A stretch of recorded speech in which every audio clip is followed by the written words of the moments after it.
Muchas gracias por acompañarnos nuevamente en Visión de Vida, este programa que sigue los pasos de las mujeres y los hombres que han dado lo mejor de sí para el desarrollo de nuestro hermoso estado de Querétaro, donde vivimos con paz social y desarrollo económico.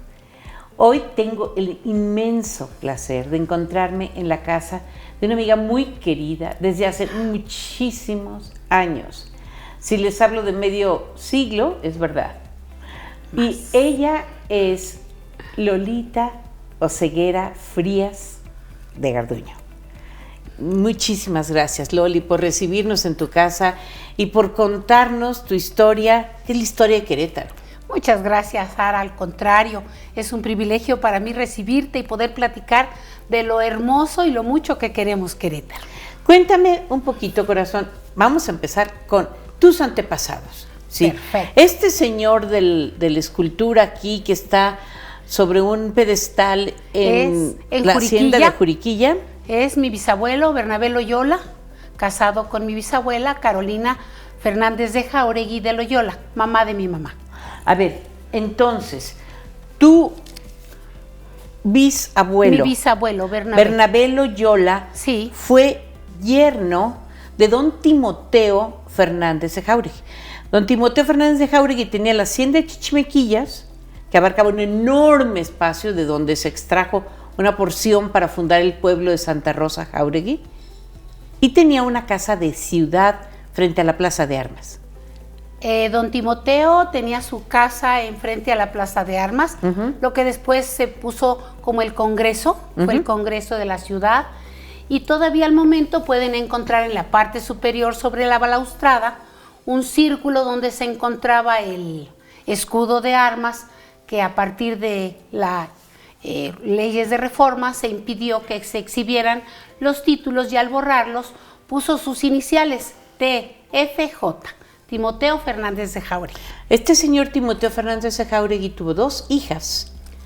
Dos hijas mujeres, las cuales las dos casan con Bernabé Loyola. Cuenta cómo La fue. primera, Catalina Loyola, cuando él era Catalina Fernández de Jáuregui, de Loyola, cuando él le da la administración de varios de sus ranchos a Bernabé Loyola, una persona ya perfectamente establecida, venía de parte de la Ciudad de México, donde había trabajado en el Cristal Francés, se llamaba, donde había tenido la oportunidad de hacer viajes a Europa para surtir la cristalería, muebles, loza, con la plena confianza de estas personas.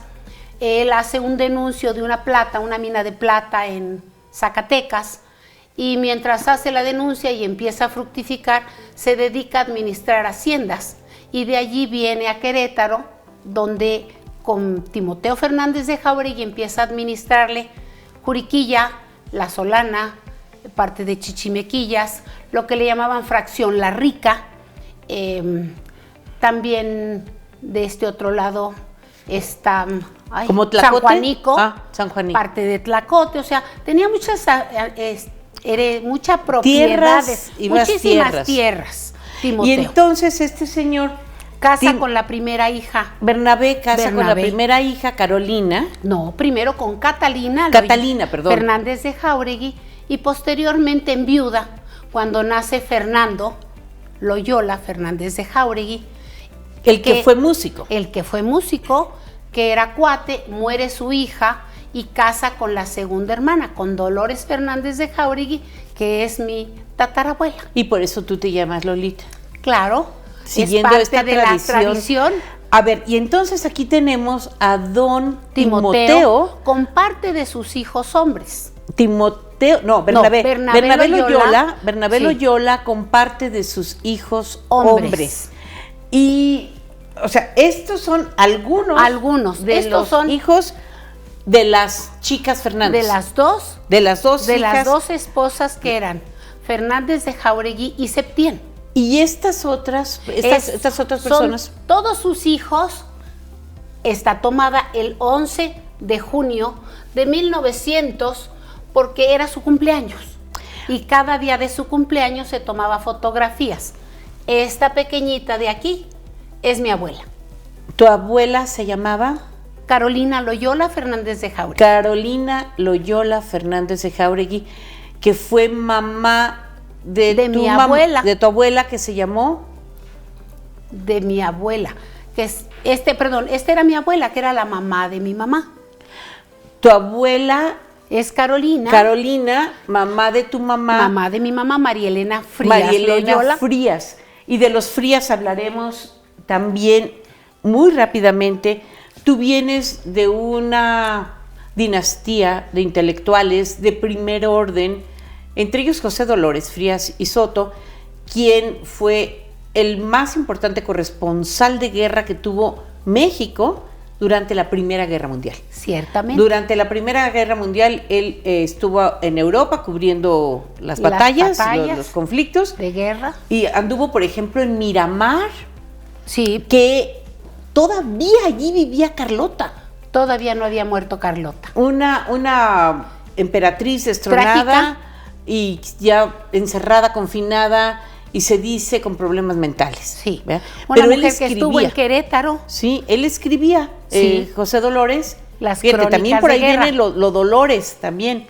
Por José parte Dolores. tanto de mi madre como de mi padre, hay muchos Dolores. 3 de mis 4 bisabuelas son Dolores. Y nací en mero Viernes de Dolores. Así que bueno, ni para dónde hacerte. Ni para dónde. Entonces, Hilarión Frías de Soto. Sí. Fue un poeta intelectual, un investigador, ensayista, uno de los grandes promotores de la cultura y el arte en Querétaro. Sí. Él, yo digo que era la Secretaría de Cultura porque lo mismo organizaba tertulias, que él se encargó, por ejemplo, de todos los eventos cívicos del triunfo de la República. A partir del 15 de mayo de 1867 estuvo a cargo de los eventos que culminaron desafortunadamente en la ejecución de Maximiliano, Miramón y Mejía. Bueno, ahí hay un punto para mí. Bernabé Loyola no se hablaba con su suegro, Timoteo Fernández de Jáuregui, porque Bernabé era republicano. Él tuvo a Escobedo en su casa. Hay un libro escrito por él sobre las crónicas de la intervención francesa en México, ¿sí? De Bernabé. De Bernabé Loyola. Y por otra parte, mi tatarabuelo Timoteo era completamente imperialista.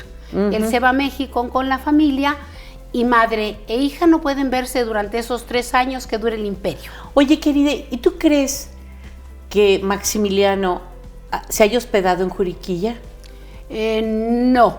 Quien se hospedó en Juriquilla, precisamente, vuelvo a decirte, fue el general Escobedo varias veces. Después el presidente Porfirio Díaz. También los conspiradores que venían de San Miguel y de Dolores. ¿Cuándo la independencia? Exactamente, sí. La independencia, yo creo que sí pasaban por Juriquilla.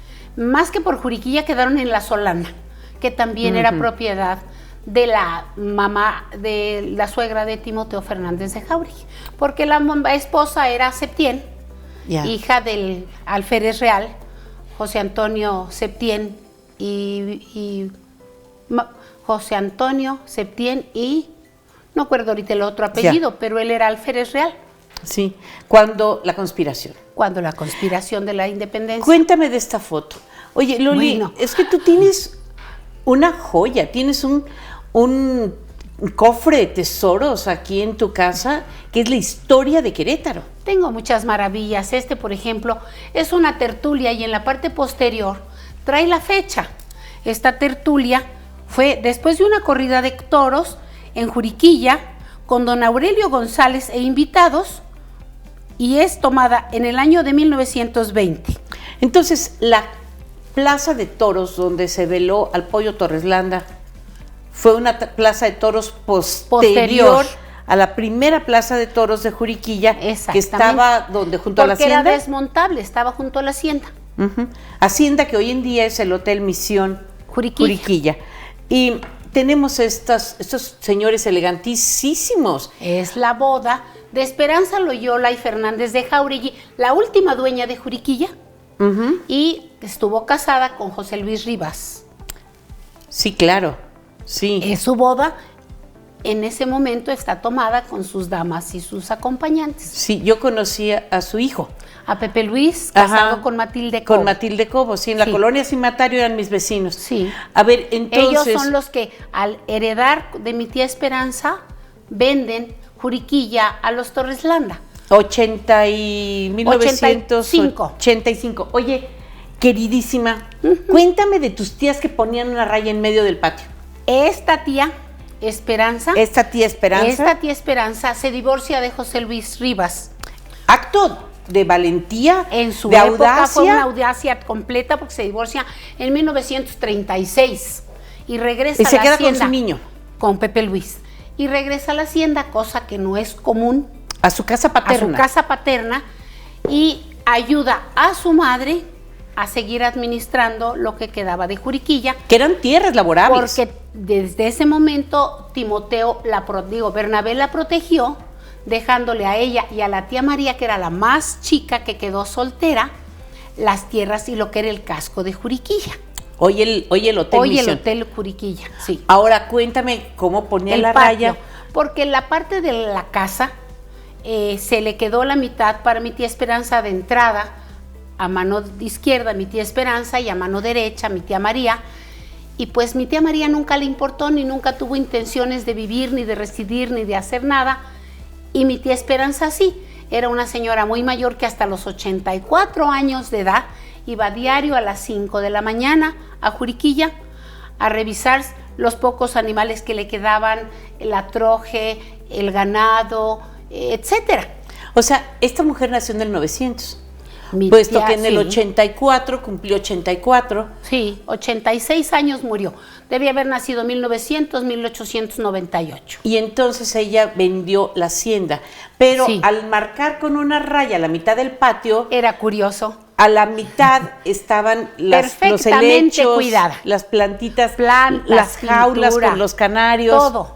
Y la otra mitad... estaba destrozada, es más, la fuente, ella la cuidaba, pero nada más estaba cuidada y pintada a la mitad. La fuente también aunque estuviera llena de agua, raya, también, la fuente tenía su raya. Sí, curiosamente. Esa es una historia formidable. Maravillosa. Pero es que todas estas historias es una novela. Pues por ahí tengo una fotografía donde está el patio de Juriquilla. Ahorita la buscamos para que lo veas como estaba antes. Cuéntame de esto. Es el monumento a la corregidora. Es el monumento a la corregidora y son los síndicos en ese momento con sus firmas, porque uno de ellos es Manuel M. Loyola, otro hermano de mi abuela, Carolina.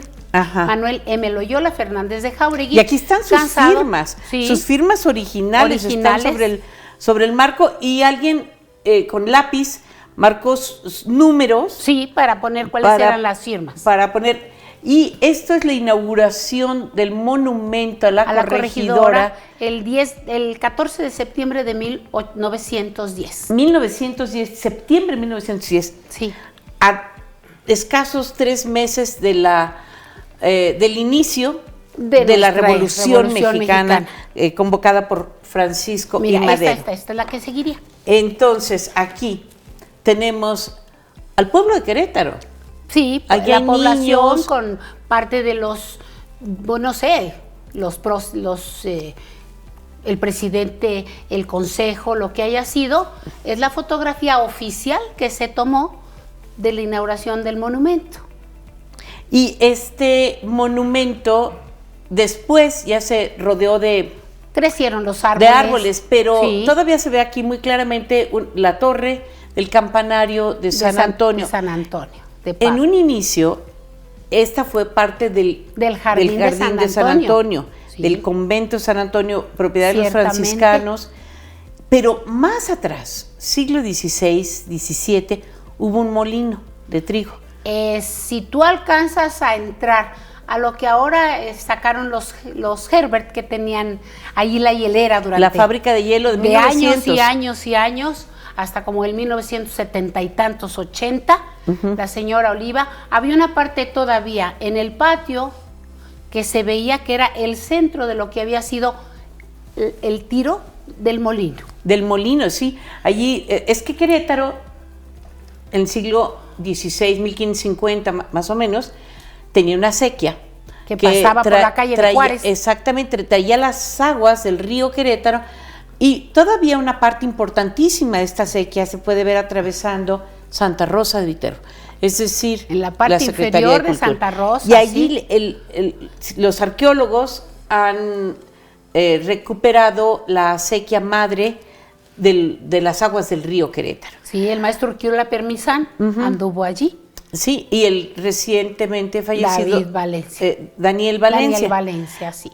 Cuéntame un poco sobre este acueducto y cómo era la vida, lo que tú sabes de la vida de las haciendas. Tú vienes de hacendados, Loli.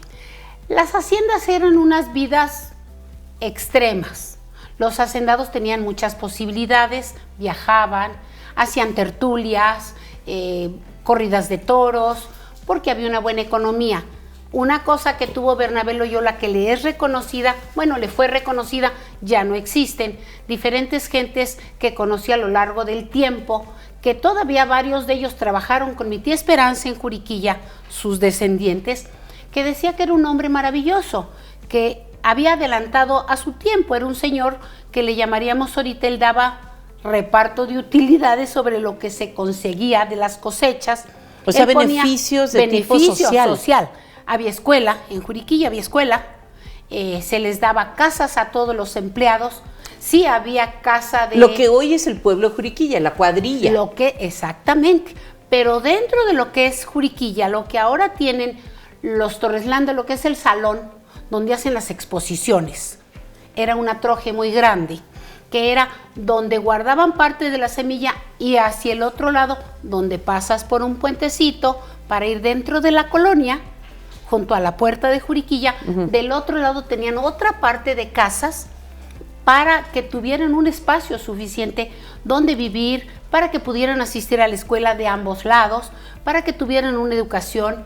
Era padrino de infinidad de gentes a los cuales vestía, festejaba cumpleaños, ayudaba con bodas, tenía infinidad de ahijados. Ahora, al morir Bernabé, lo prosigue mi bisabuela.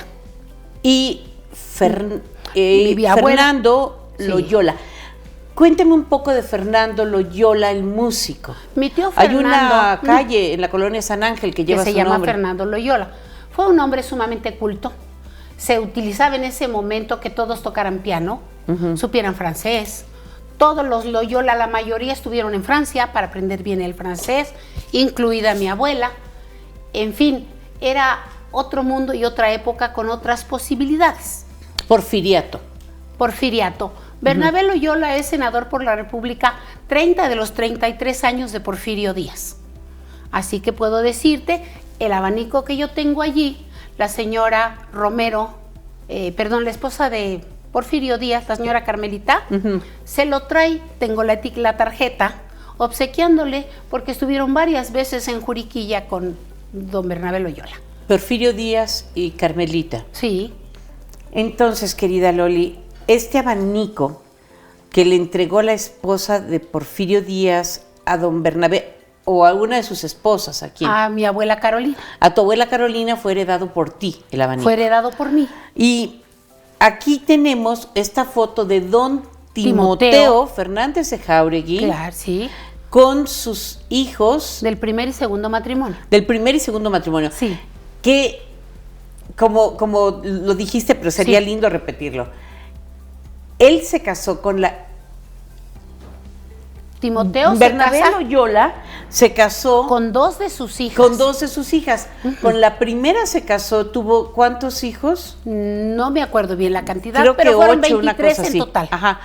Y esta señora murió y entonces Bernabé Loyola se casó con la señora. La que tienes ahí en una fotografía, la del cuadro.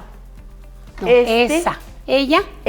Ella es mi bisabuela. Ella es tu bisabuela, Dolores que es la Fernández segunda Jáuregui, esposa de Bernabé Loyola. Entre las dos hermanas le dieron a don Bernabé 24 hijos. No todos vivieron. Por supuesto, pues no era tan fácil, ¿verdad? Porque estamos hablando de finales del siglo XIX, principios del siglo XX. De estas, ¿alguna de ellas es Esperanza? No están allí. En estas pequeñas, Estas no puede estar Esperanza, porque Esperanza viene a ser nieta de Timoteo.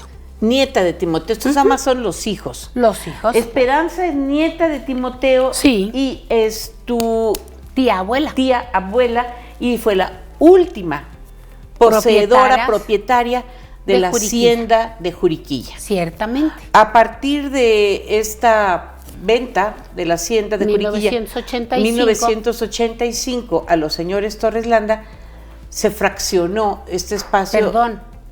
Sí, 85. Sí, 85. Yo sí me acuerdo de la inauguración de Juriquilla, de lo que se llamaba Provincia Juriquilla. Provincia Juriquilla. La primera parte. Sí.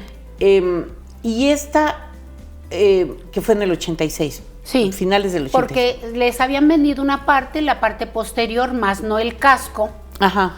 Que es lo que ahora es el hotel. El hotel Juriquilla, Misión Juriquilla. Estos señores son Bernabé Loyola y 6 de sus hijos. 6 de sus hijos.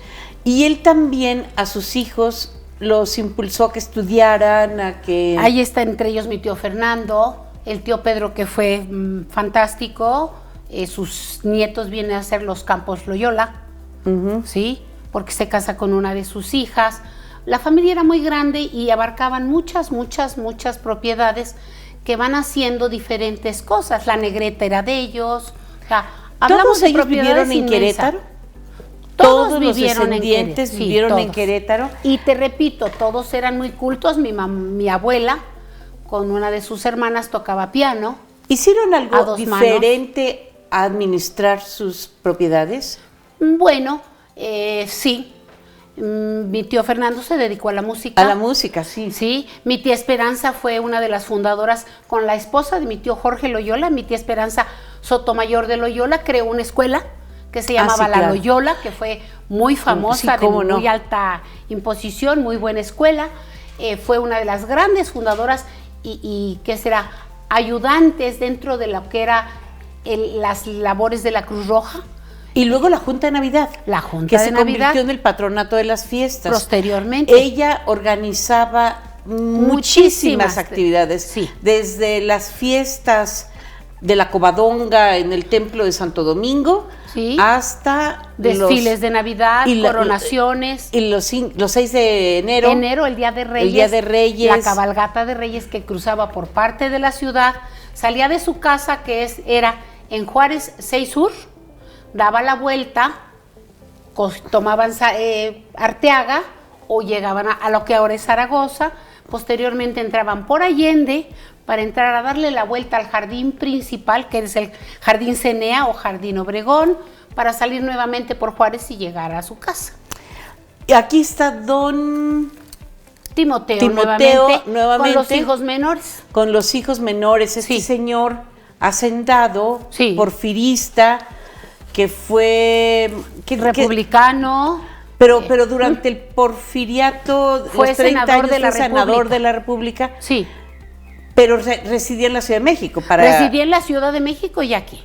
Iba y venía. Tenían casa en México y su casa en Madero 15, donde es el pasaje de la Llata. Enfrente, que se quedó mi tía Erlinda Loyola, una de sus hijas, de la Llata, con la casa familiar, que es Madero 15, que ahora es una zapatería de 3 hermanos, y que daba hasta lo que es el estacionamiento de Allende enfrente de Hacienda.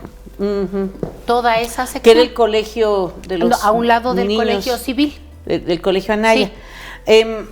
O algo así, ¿no? Sí. Ahora, cuéntame de esta pareja, que es su boda. Esta boda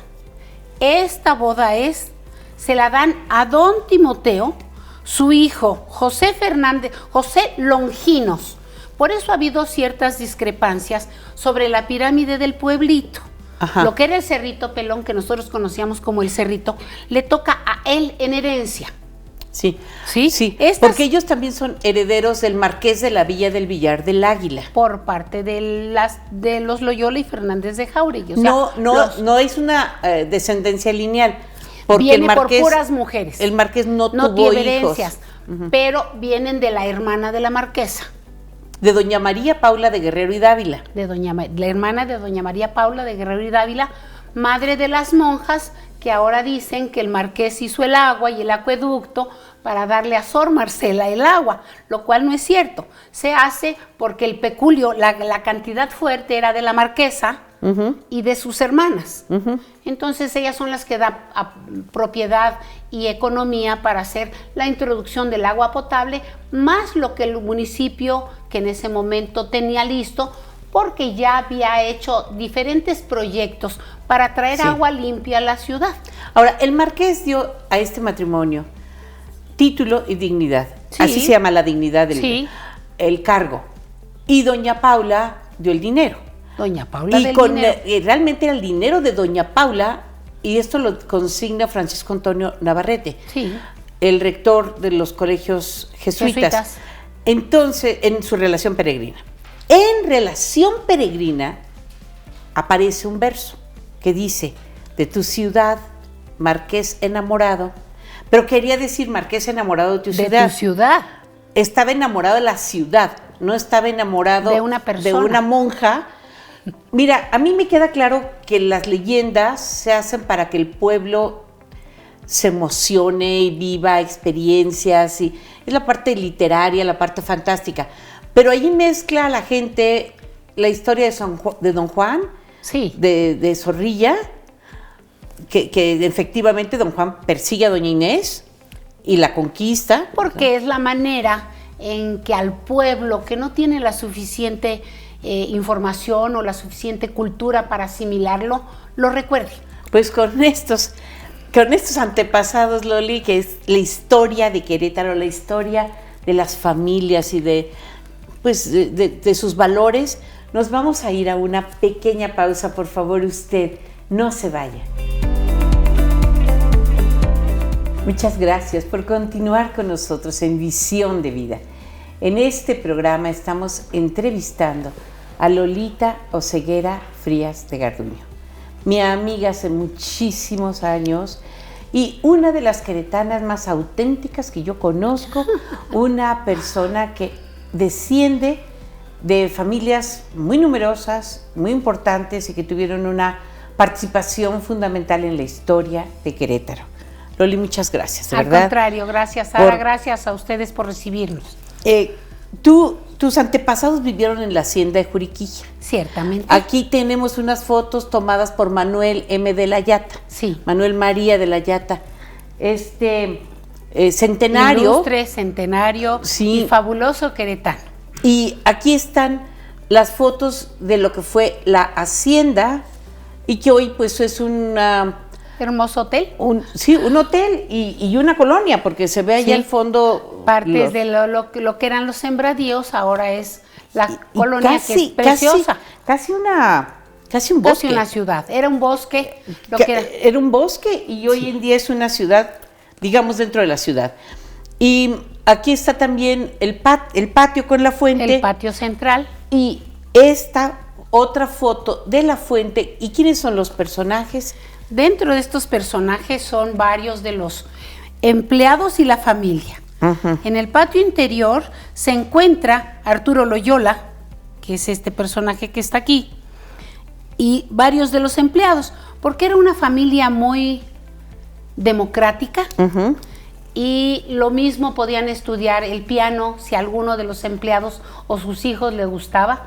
Les permitían que tomaran clases de piano, no solamente las clases dentro de la escuela que había, a la cual asistían los hijos, sino que podían tomar clases. Asistían los hijos de los hacendados y los hijos de los peones. Hijos de los peones, ciertamente. A ver, esta señora, cuéntame de su historia. Esta es mi abuela Carolina Loyola Fernández de Jáuregui, la cual es una maravilla, una hermosura. Esta señora se casó con un señor Oseguera. Esta señora se casa con Benito Frías. Con Benito Frías, y son los papás de tu mamá. Son los papás de mi mamá. Doña María Elena Frías Loyola. Por su parte de los Frías es por don Hilarión, todos los Frías y Frías. José Dolores, Valentín el contador de leyendas. Valentín publicó, por ejemplo, las leyendas de Querétaro, las calles de Querétaro, las efemérides queretanas, y José Dolores fue corresponsal de guerra. Él fue un periodista importantísimo en la Ciudad de México, hay calles con su nombre en todas estas ciudades. Y don Hilarión, que te digo que fue la Secretaría de Cultura de aquel tiempo. Entonces, pasan los años y tu mamá... Mi abuela tiene 10 hijos, y entre esos hijos, mi madre es la séptima, que se casa con mi papá, Rosendo Ceguera González. Esta belleza de 17 años... Es mi mamá cuando se forma el Congreso anterior a las Naciones Unidas. En el 44. En el 44. Sí. Allí tiene 16 años.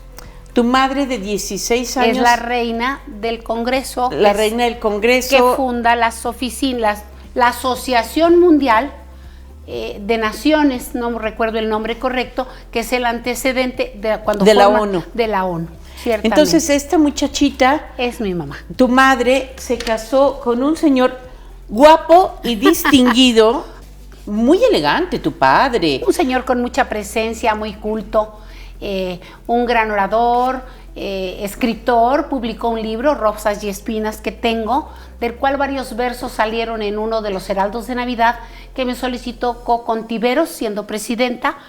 Salen varios de sus versos dentro del heraldo. Hizo muchos versos también, uno para la coronación de la Virgen del Pueblito, cuando es la coronación. En fin, era un señor muy culto, pero también un gran bohemio. Yo bailé con él. Claro. Yo tenía 14 años, tengo que decir. Éramos amigas 15 desde años cuándo, o algo así. Y a tu papá le gustaba bailar rock and roll. Muchísimo. Y me dijo, tu papá acababa de enviudar, o ya tu mamá estaría enferma, ya no bailaba. Y ya no bailaba, y entonces me acuerdo de que tu papi me dijo, te voy a enseñar a bailar rock and roll. Cierto. Oye, queridísima, pasan los años, tus papás tienen una familia. Somos 4 hermanos. María Elena, Rosendo, tu servidora y Carlos. Carlos es un bohemio y acaba de participar hace un año en La Voz y quedó semifinalista en segundo lugar. Mira qué Carlos maravilla. es bohemio, toca el piano, el arpa, varios instrumentos, y uno de sus hijos también trabaja dentro de lo que es la cultura. Uno de los hijos de María Elena. Carlos, no, también de Carlos. También de Carlos. Sí. Bueno, esta es la familia Oceguera.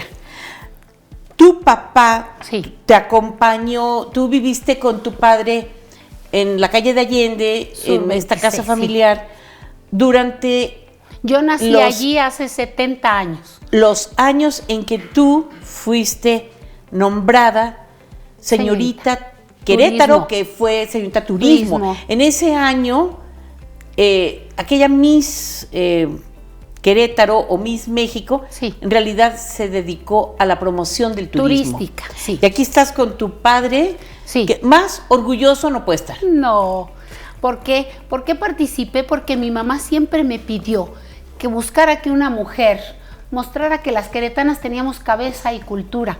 No solamente éramos una cara bonita que presentar ante los demás, por lo cual cumplí su deseo participando en el certamen, llegando a la Ciudad de México y trayendo a Querétaro el único segundo lugar nacional que hasta la fecha existe. Aquí estás con el abanico. Ciertamente. El abanico regalado de la señora Romero. De la señora de Porfirio Díaz. Y aquí estás pronunciando uno de muchos discursos. Ese discurso es durante el certamen en Televisa Directo en julio de 79. Estuviste también en el programa de Raúl Velasco. En Raúl Velasco participé en varios programas. Tuve la oportunidad de hacer con él diferentes programas sobre turismo, sobre los programas que él editaba. Fuimos a Nueva York porque fui premiada por la Secretaría de Turismo por un trabajo realizado durante 14 meses que fui señorita Turismo. Mi trabajo fue el premiado por la doctora Rosaluz Alegría, en ese momento secretaria de Turismo. Tengo la fotografía. Y sí, aquí está.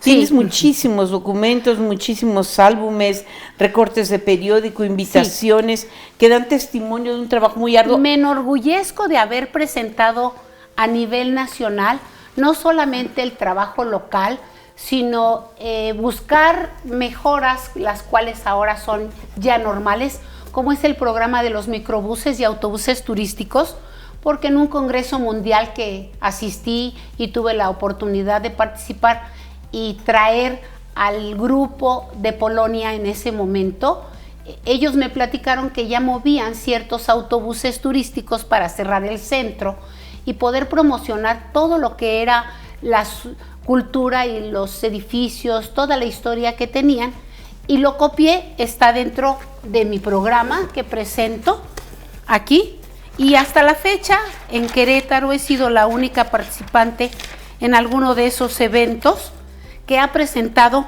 un informe a todas las autoridades y un informe a la sociedad, que estuvo durante 10 días en la Casa de Cala, que ahora es el DIF municipal.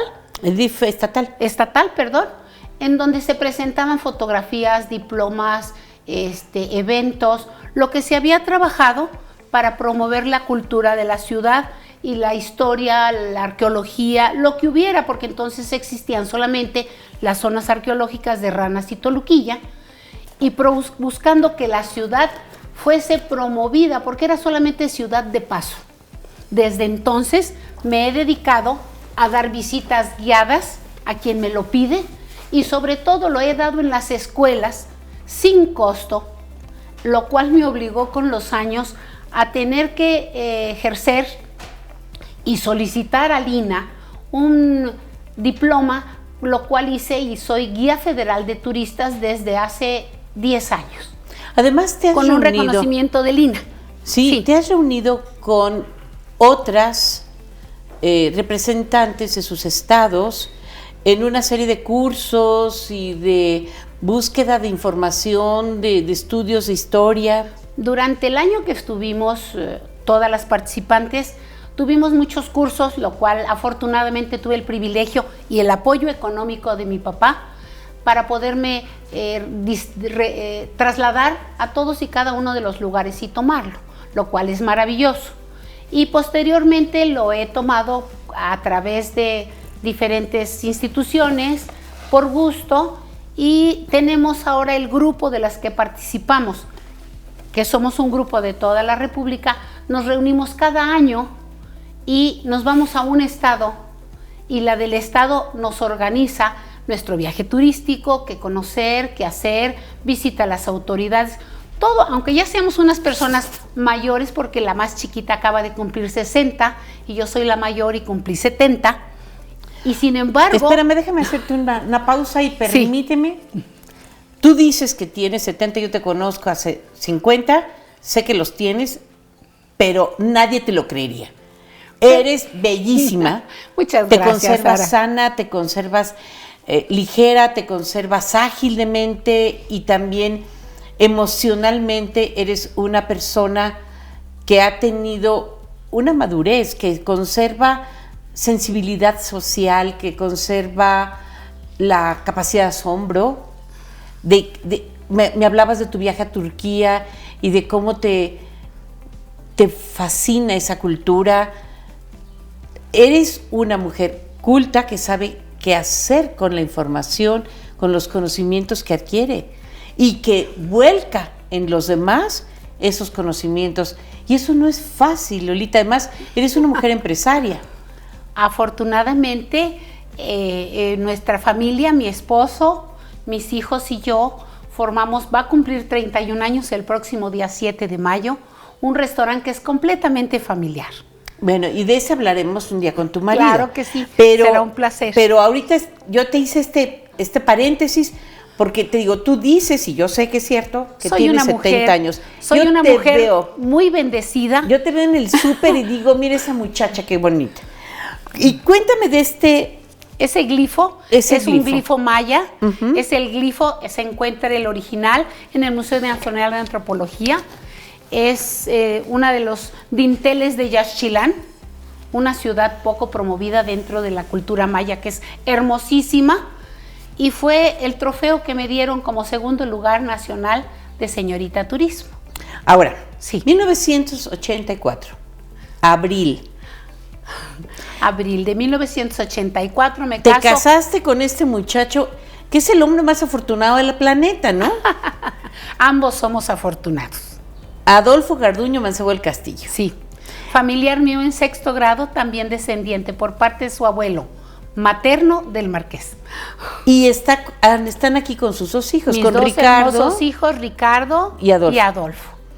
Y cuéntame un poco de estos muchachos. Adolfo te ha dado 3 maravillosos nietos, encantadores. Tengo una nuera muy linda y soy inmensamente feliz de ser abuela. ¿Cómo se llaman tus nietos? Mis 3 nietos, el mayor se llama Emilio, el mayor es Emilio, el que tiene 7 años, Martín tiene 5 y el pilón es Iñaki, que cumplió 2. ¿Qué quieres tú para estos niños? Salud, felicidad, tranquilidad. Y para el Querétaro que van a vivir cuando sean adultos. Espero que logren mantener esta hermosísima ciudad que tenemos, que tengan ellos el privilegio de recorrerla con la tranquilidad con que todavía se vive, de admirar las bellezas que existen, toda nuestra historia. Somos una ciudad que tiene todo: historia, geografía, política, música, o sea, bellezas, arquitectura, todo para mostrar, para enseñar y para regalar. Loli, tú vienes de estas familias de prosapia. Sí. Y puedes seguir la línea de tus árboles genealógicos. Tengo esa afortunada bendición. Y has seguido de alguna manera la biografía de algunos de los personajes más destacados de estas familias. Sí. ¿Cuáles eran los valores de tus antepasados? El principal valor era familia. Estar bien la familia y tener esa hegemonía de encontrarse todos juntos era el punto principal. Buscar la superación, no solo de ellos, sino de las personas que están a tu alrededor, dándoles alguna parte de lo tuyo, compartiendo para que tengan una mejor vida. O sea que desde don Timoteo, Bernabé, su yerno, sus esposas y sus descendientes a la fecha, ¿han tenido esta misma filosofía de vida? Creo yo que sí. ¿El trabajo honrado? El trabajo honrado, porque además hay que recordar que en aquellos tiempos la palabra era tu persona. Cuéntame de la cesión de una franja de los terrenos de don Timoteo Fernández de Jáuregui a la iglesia para que se conformara la parroquia Santa Rosa de Lima. Primero entrega en varas, no recuerdo la medida en kilómetros o en metros, para que se erija, porque nada más existía una capilla. Una capilla que pertenecía a Juriquilla. Entonces allí llegan los franciscanos, erigieron la capilla en los terrenos y posteriormente él, que fue un hombre sumamente magnánimo, me imagino que debe haber sido un hombre muy gentil, muy educado, muy sonriente por las fotografías que existen, cede en partes iguales desde el punto central donde se forma la iglesia de Santa Rosa de Lima, a los 4 puntos cardinales, una fracción pues grande, que es donde se forma la población ahora de Santa Rosa de Jáuregui, que acaba de ser su festejo de los 200 años. ¿Sí? Sí, del aniversario de su fundación. Sí. Ahora, la presa de Santa Catarina y otros terrenos, otras zonas industriales pertenecieron a don Timoteo. Timoteo. Gran parte de ellos ya no pertenecieron a Bernabé porque se dividió en las familias y en los hijos. Pero sí, por ejemplo, don Bernabé hace lo que es ahora la presa de Juriquilla, que su nombre original es Presa del Cajón y está registrada como Presa del Cajón. ¿Dónde está ahora el restaurante? ¿Dónde está el náutico la serie de Juriquilla? Restaurantes, sí. Exacto. Esa presa y la las hace casas de Bernabé Loyola para evitar que el agua que corría con tal cantidad que lograba mantener el campo perfectamente hidratado y corría hacia Jurica, bajaba hacia Jurica, no inundara, sino saliera el agua en las cantidades suficientes para evitar inundaciones y tener tanto ello como los Urquiza, que eran familiares, tuvieran unas buenas siembras y cosechas para todos poder tener una buena vida y una buena cultura del cuidado de tierras. Sí, y mira, esto de que fuera un bosque daba origen a fauna y flora muy distintas de las que hoy tenemos. Yo tuve un tío, hermano de mi mamá, mi tío Froilán, que nos contaba que cuando él era joven, él ahorita tendría como 88 años. Cuando él era joven, entre Juriquilla, entre Santa Rosa, Jáuregui y la salida a San Miguel de Allende, Sí, vio correr venados. sí, sí. O sea, estamos hablando como de 1940 30, 30 y tantos, 40, sí. o 45, porque mi mamá, sí, ponle el 45, mi mamá es del 37. Entonces, mi tío que era un poco mayor, en los años 40 todavía había venados en esa zona, había bosque. Nos hemos ido acabando el agua. En el pueblito había una fauna maravillosa que ya no hay. El pueblito eran puras zonas vírgenes, eran huertas a donde de jóvenes y niños íbamos a jugar y a correr, a bañarnos en el río. Sí. Sí, porque era un agua limpia que corría sin contaminación, sin problemas. Yo fui a la escuela al Plancarte con las de Alba, Sí. que vivían en su rancho llamado Tejeda, y íbamos nosotros en autobús a Tejeda, porque quedaba fuera de la ciudad, lejos en el campo, y había campos de labor en toda esa zona. Y como tú dices, la pirámide que ha sido descubierta por los arqueólogos. Sí, a partir de 1990. A partir del 90, que fue hace pocos días, como quien dice. Sí. Era un cerro. Era el cerro y subíamos en el cerro. Había un caminito, no sé si te haya tocado, apisonado por la gente para subir hasta la punta. ¿Sí? Hasta el Fortín. Hasta el Fortín, y subíamos en bicicleta. O sabíamos corriendo. Si en la noche iba mucha gente a esa zona a lamparear, tus tíos, los señores del llano, sí, con mi papá iban a lamparear, a pescar, a matar conejos. O sea, había una fauna y una flora maravillosa que se ha ido perdiendo. Ahora, esta zona fue propiedad privada. Era propiedad privada. Y era de los Fernández. De los Fernández, de los hijos, nietos y bisnietos de José Longinos Fernández de Jáuregui. Y entonces, toda esta zona, desde allí hasta, bueno, decíamos por el rumbo de Tlacote Te vas hacia San Juanico, pasas atrás lo que es Tlacote. Todo esto era propiedad de unas pocas familias que estaban emparentadas. Eran los grandes latifundistas en su momento, porque estaba dividido en todas aquellas familias que eran con hijos de 8, 10, 15, 6, y al irse subdividiendo aquellas grandes extensiones, pues fueron quedando cada vez más pequeños los feudos. Claro. A ti, ¿qué te queda ya a tus hijos, a tus nietos de los Frías? Porque los Frías fueron poetas, los Frías fueron historiadores, fueron unos grandes como escritores, investigadores de las leyendas.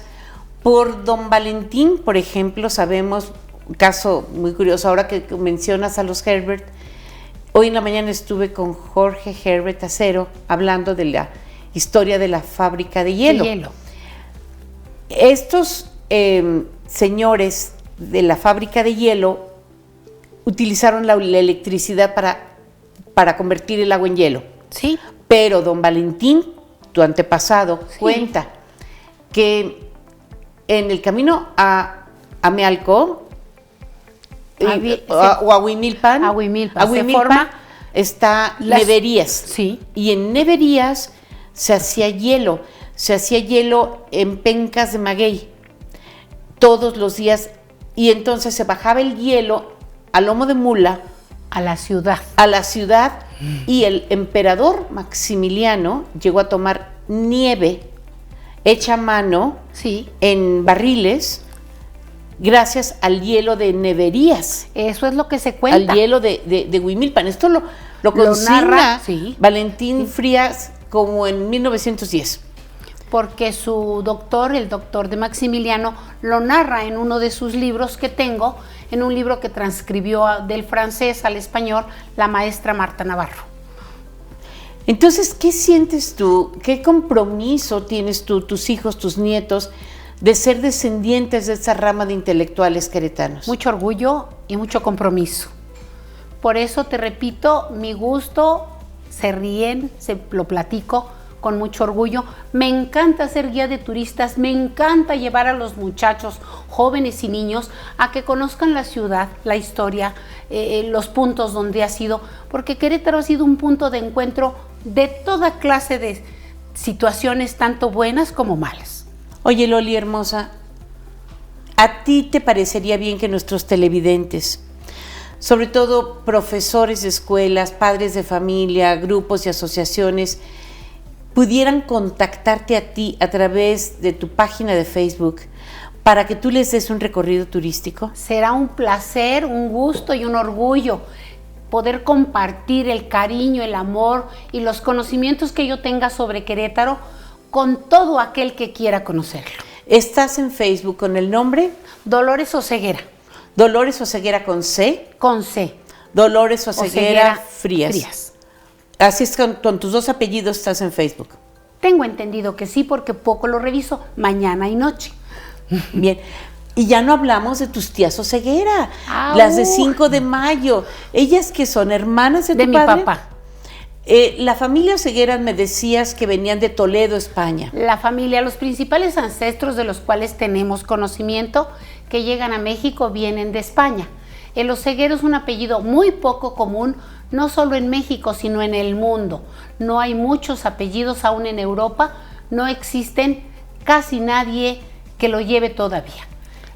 Pero sin embargo vinieron varios a las Américas, como llamaban ellos, y muchos se encontraron en Centroamérica y al venir a México se apellidan Osegueda con D. Y los por parte de mi papá son Oseguera con C y algunos con S, llegan a la zona de Michoacán y mi padre, su abuelo, se viene después de la Guerra Cristera, sale de Michoacán y terminan en Querétaro en el año de 1936. ¿Tu padre medía 1,90?